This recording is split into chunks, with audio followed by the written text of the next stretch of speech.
Greetings viewers, welcome to episode 4 of 7 of the series, the CFO Case Study Competition. My name is Valentine T.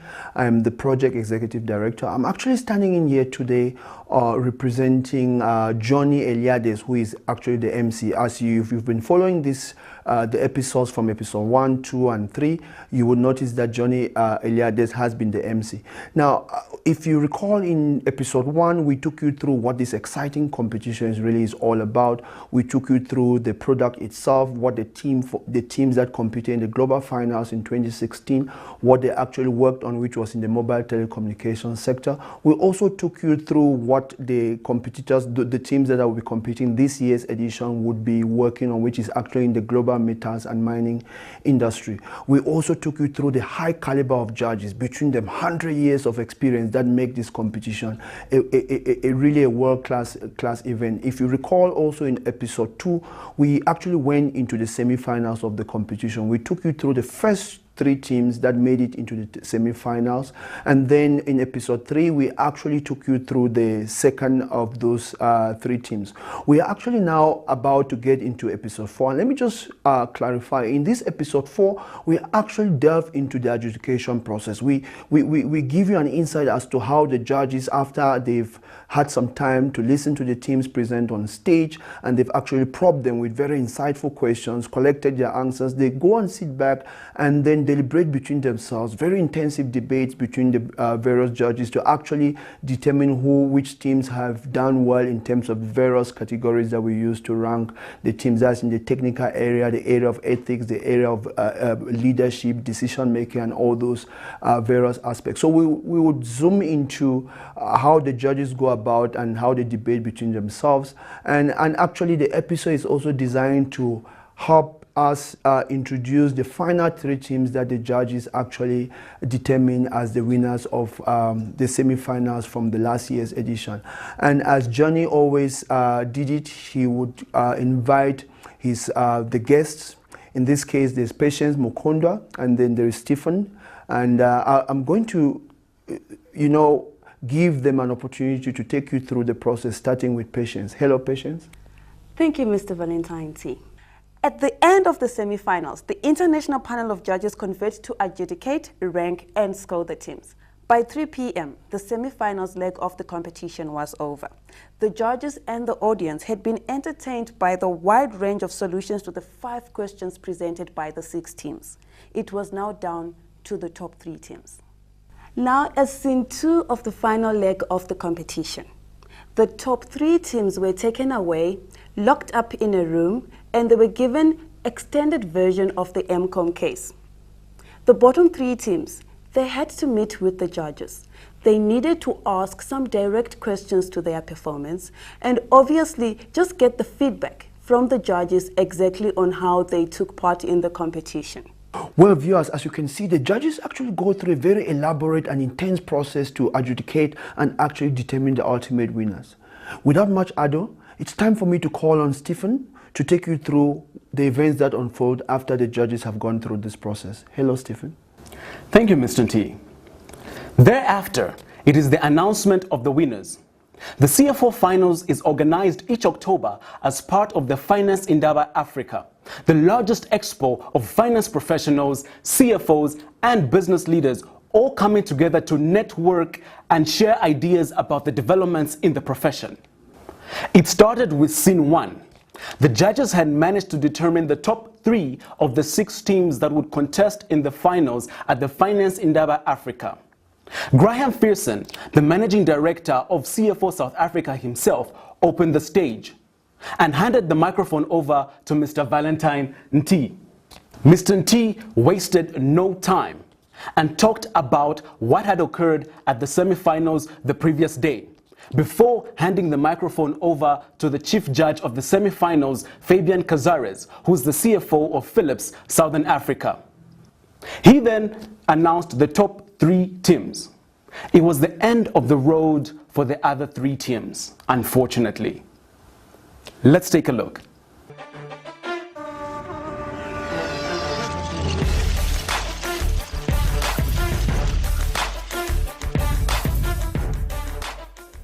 When we began with this idea, I was approached by a gentleman who had a dream to give young finance professionals or young students an opportunity to showcase their talent. He had taken a young team to a global case study competition. They'd done incredibly well. They'd beaten some of the biggest names in the game. And he decided to launch the global CFO case study competition. No mean feat. I thought he was a little crazy, I have to be honest, Valentine. But today we host the finals of the CFO case study competition. They took 330 entries from 53 universities across 25 countries and 5 continents. Yesterday they hosted the semi-finals, courtesy of the Johannesburg Stock Exchange. Today, from lunchtime, they will host the finals in boardroom 6 and 7. I want to invite the CEO of Charter Quest up to say a few words, as well as the head judge, Fabian Cazares, the CFO of Philips, South Africa, just to tell you a little bit more about it. And when we're done with that, we're going to get the CEO of SAICA, Terence Nombembe, up here, and he's going to address you all. And then a morning of learning and networking will kick off. So please give a warm round of applause to my very special friend, Valentine T, and Mr. Fabian Cazares. Thank you so much. Good morning. All right. The dream comes true today, but it is only the beginning of the dream. Yes, we are proud that we were able to bring together 53 different countries, 25 different universities into South Africa to contest and demonstrate their leadership talents from universities all over the place. It was an exciting day yesterday. We saw top talents from all over the world. They came in here to compete for the right to be crowned the Charter Quest Future CFOs of the Year 2016. It's the first edition of the competition. We plan to do it every single year by virtue of this great finance Indaba Africa. We have had some high-powered judges, board-level judges, the CFO of Telkom, the CEO of the Johannesburg Stock Exchange, partner, director, Sizwe Saluba, the CFO of Southern Africa of Philips, Fabian Cazares. Can we just give him a hand of applause? As the organizers of the competition, the best we can do is to assemble the rules, assemble the product, but we rely on the expertise of top judges who have made their mark in industry and commerce. They have the business acumen, high-power teams, go through that arduous task and pick the winners. At this point, ladies and gentlemen, with all the excitement, I will just hand over the microphone to Fabian Cazares, CFO, Southern Africa of Philips. Can we give him a hand of applause? Thank you so much. For me, it was a really honor to be selected as chief judge for these semifinals, and also to be part of this amazing journey that all the team they had with this CFO business case.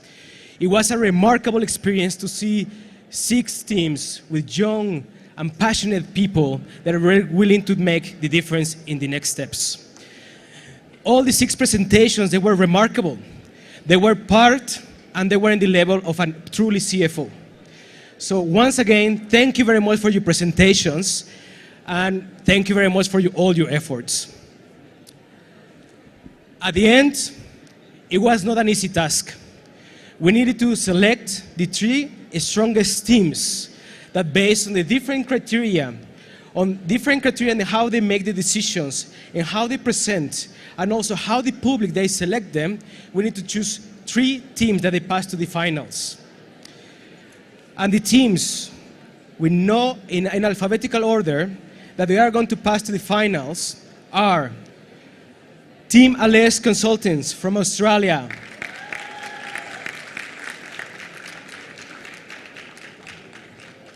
Team Antenna from Zambia, and Team Snipers from Ghana. To all the teams, I want to wish you congratulations. This was a remarkable journey, and you need to be proud of yourself. You guys, you did a fantastic, fantastic job. Thank you very much, and I'll see you at the finals.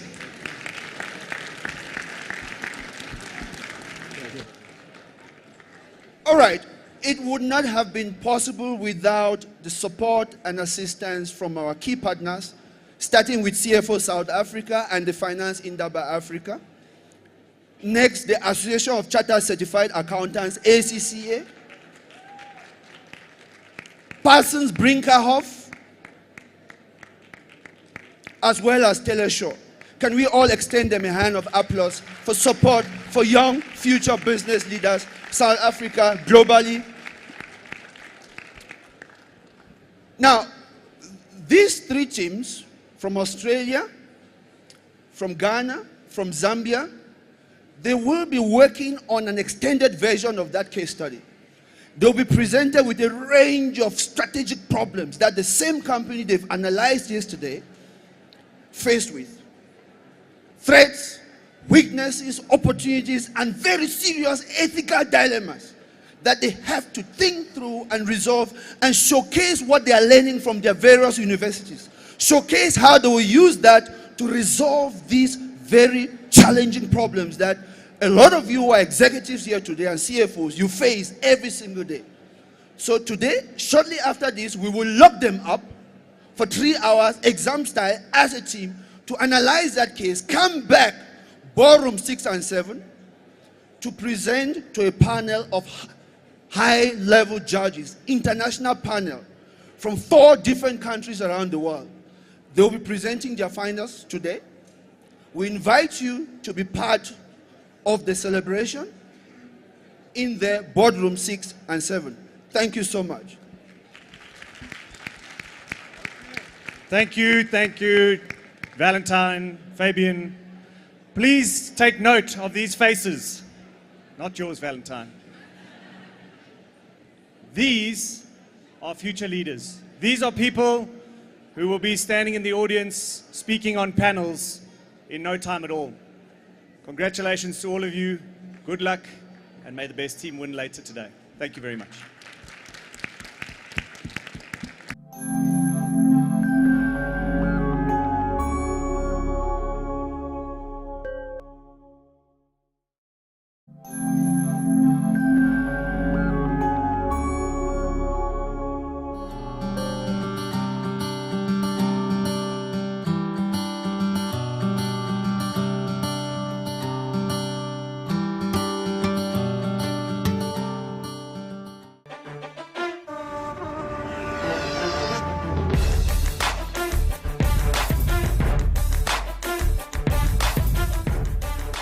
All right, good afternoon, ladies and gentlemen. You're welcome. We're honored to have you here today. I always would want to start with my aspirants. You've been phenomenal. We thought when you come to South Africa, you would produce a stunning performance and impress us, and you have not let us down at all. So can you give yourself a hand of applause? Like I mentioned today, it's a dream come true, but it is only the beginning of a new dream. We are setting out to change and revolutionize education on the continent. We're trying to bring real-world business challenges into the classrooms. I want to be sure that young people, as they study that debt to equity, they study that debiting and crediting, they study risk, they study corporate governance, they have a very clear appreciation of where and how and when they're going to use that to apply that when they get out into the business world. That is really what this is all about. So we're excited. We have reached now at this particular point. Something like this would not be possible without the ardent support of our sponsors. There's been ACC, Association of Chartered Certified Accountants. They've been phenomenal behind us. There's been CFO South Africa. They've been very phenomenal, including Finance Indaba Africa. They have been phenomenal in terms of supporting us. There's also been WSP Parsons Brinkerhoff. There's been Taylor Shaw. These organizations have been extremely supportive. So can we give them a hand of applause?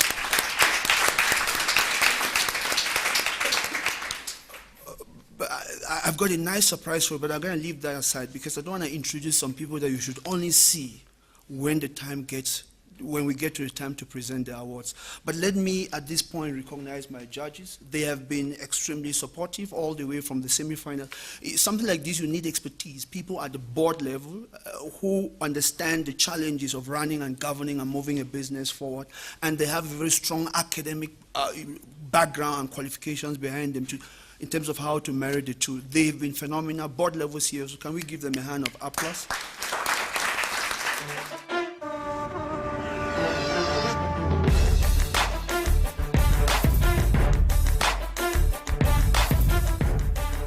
Following the fine of $6 billion, which you just saw on the video imposed on MCOM, the first issue that the teams that are coming in here today are to address relates to the fact that instead of providing for the full amount of the fine in terms of IAS 37, there was some deliberation which took place within MCOM. And they took into account their earnings management strategy, their dividend policy strategy, and they heavily weighed that in terms of deciding what is the amount of the fine that they have to provide for. And it turns out that that amount of the fine does not appear to be what it should have been in terms of the provision in the books as of the time that provision was made. So there are some commercial issues as well as ethical issues embedded in that. We're expecting the teams to come in here. If they were able to see the commercial dimension of it, they should tell us. If they're able to see the ethical dimension, they should tell us. The very next issue that you saw here was an ideal opportunity in Chinese. The board has subsequently accepted the recommendations of the teams, and the board has made the decision to enter Chinese. The board was of the view that they should enter Chinese using an acquisition strategy of one company called CloudNet. But the board has asked fundamental questions and said, we need a due diligence conducted. The share prices of the two companies have moved since the initial board report. The board also wants to know if we want to undertake this acquisition using a share-for-share exchange, what should be the suitable terms of offer? The teams were asked to go and analyze that, come and tell us what they will consider in a due diligence and what a suitable offer would be. Now, one of the issues that they had to unpack was cost control problems for the company. The company, as a result of trying to bring down costs, has created a shared services center in a country called Sadimba. The board took a decision from their recommendations to move ahead with the shared services center decision. It's 6 months to 7 months down the line. There are some cost control problems. Learners had to look at it, use project management techniques, use end value analysis techniques, look at the set of numbers, and come back to tell the board whether they believe that the project is going on as it was initially intended. If there will be cost overruns or schedule overruns, they should advise the board, and therefore what must be done. Resulting from that fine, the company decided to go into an active negotiation strategy. They put up a negotiation team, put up a legal team to talk to the government of Nakolia. But throughout this period, there's been a number of options which has come on the table. One, negotiate, but there are two ways of negotiation. Negotiate, list on the stock exchange of our country, and release 60% of shareholding of that investment to the people of that country as free float. And you have to pay a certain amount. Or you can negotiate and pay a much lower amount, but you need to inject the money into the country from outside. Or perhaps you should simply pull out from the country. The board wants to know, should we just pay the fine? There is a 98% chance we'll pay the fine and we'll be able to recover our money. Should we negotiate and list, or negotiate and pay a higher amount from outside and not have to list? But the board also wants to know, if we chose to exit this country, what are the arrangements that we can pursue to exit out of the country? Now, because of that hefty fine, there are some 4 key investor ratios that the shareholders and the markets for this company, they always look at: earnings per share, dividend per share, ROI, gearing. We came into this year with that massive fine. It was clear that we would not be able to achieve these numbers. The board has taken a rather conservative risk appetite. And they are saying, but at least we should not allow these ratios to worsen by more than 25% of what we achieved in 2015. They were given projections, what the board felt the financial year end results would look like. They had to apply their technical financial accounting skills to do those projections and come back and advise the board as to whether they believe that we are in good shape, and if not, what must be done urgently to turn the company around. Because of that same fine, the CEO, a number of executives had to step down. The group CEO of MCOM stepped down. The CEO of MCOM Nakolia stepped down. The head of corporate and regulatory affairs had to step down. The group CFO himself had to step down. Now the board has to make a decision to appoint a new group CEO. There's a current CEO who is holding the fort. 4 good candidates have been presented, very good candidates, all executives, 2 from inside, 2 from outside the organization.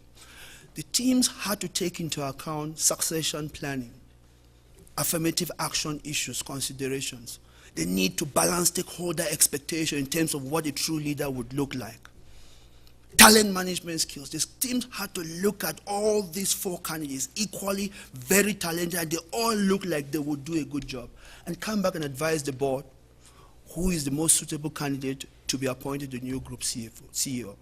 Those are the issues that the teams that will be called in here today will come in to present, showing what they've learned from school at university and how to apply those various principles to help the board move forward. Thank you so much.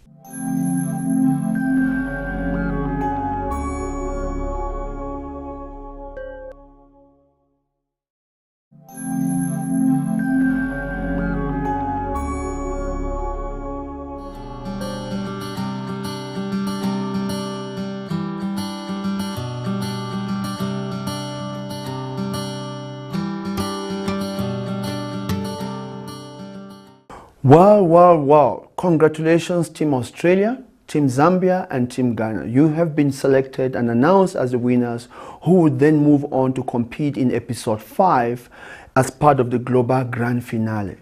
We've now come to the end of episode 4.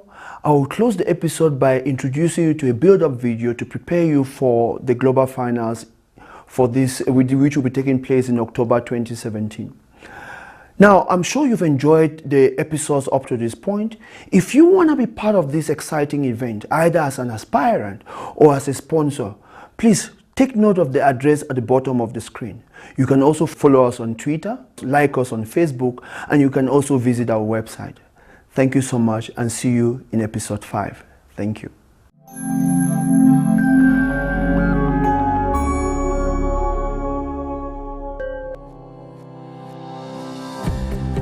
Join us to welcome the world to South Africa, and let's reimagine education.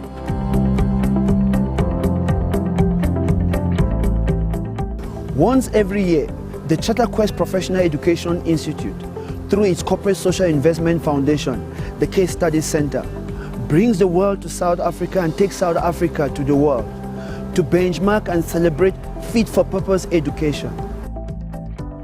It is more than just knowledge. It's the critical and professional application to real-world problem solving, out-of-the-box thinking. It is more than just cognitive intelligence. It's the rigorous development of emotional intelligence. It is more than just passing exams. It transforms the mindset and grooms the next generation of leaders. That's what the CFO Case Study Competition and the CFO Junior Case Study Competitions are all about. We cannot wait to host the national and global finals of CFO 2017 in October. Last year, universities, education policymakers, young professionals, and big business came together to witness over 1,200 aspirants in the CFO Case Study Competition. Not only did they have to focus on business as usual imperatives, but strategic problems that required a view from both an ethical, technical, as well as boardroom business case study. This year, the case study moves from being in the telecommunications sector to mining. CFO 2017 Statistics Global. 1,500 entrants. 370 different teams from 60 universities, 35 countries, and 5 continents. The CFO Junior Statistics, in its first edition, 800 aspirants and 260 teams from 80 public and private high schools across 9 provinces in South Africa. After multiple rounds, the best 6 teams were invited.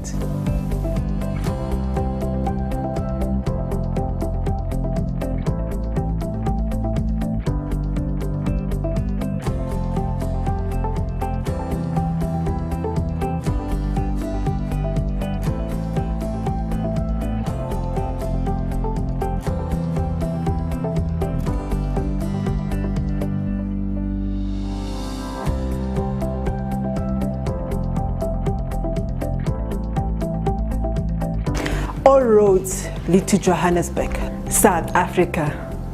And now, a preview of the CFO 2017 National and Global Finals. Day 1, October 10th, 2017. Join us to receive them at the Oliver Tambo International Airport.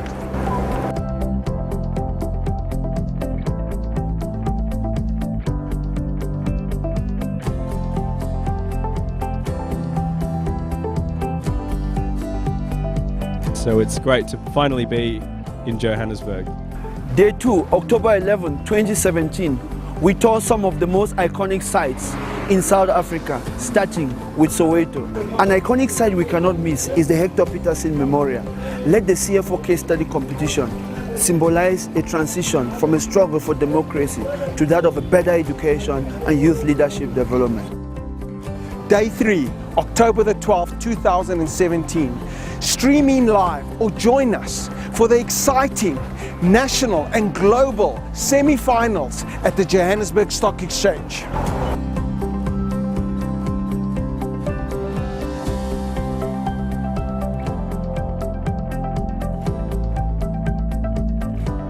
Day 4, October 13, 2017. The national and global finals. It's action-packed with 4 scenes. Scene 1 is where we announce the semi-finalists on their way to the grand finale at the Sandton Convention Center. And he decided to launch the Global CFO Case Study Competition. Today, we host the finals of the CFO Case Study Competition. Scene 2, the closed-up analysis. The best teams are locked up, provided with an extended version of the case study involving strategic challenges that they must now resolve, come back to the panel of judges and do their final presentation. Scene 3, the grand finale. Stream in or join us to witness live the top 3 teams battle it out for the right to be crowned the CharterQuest Future CFOs and Global Business Leaders 2017. Day 4, Scene 4, the exclusive awards gala dinner at the Michelangelo 5-star Hotel.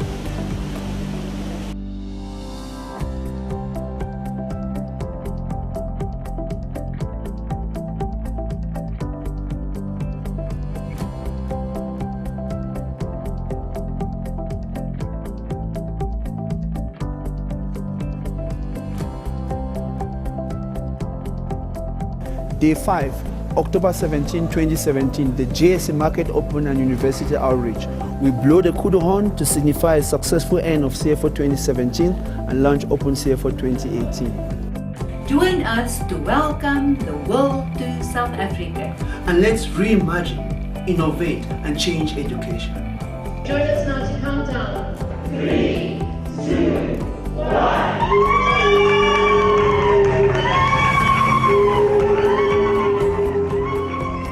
Log on to www.charterquest.co.za. Click on the CFO and join us today.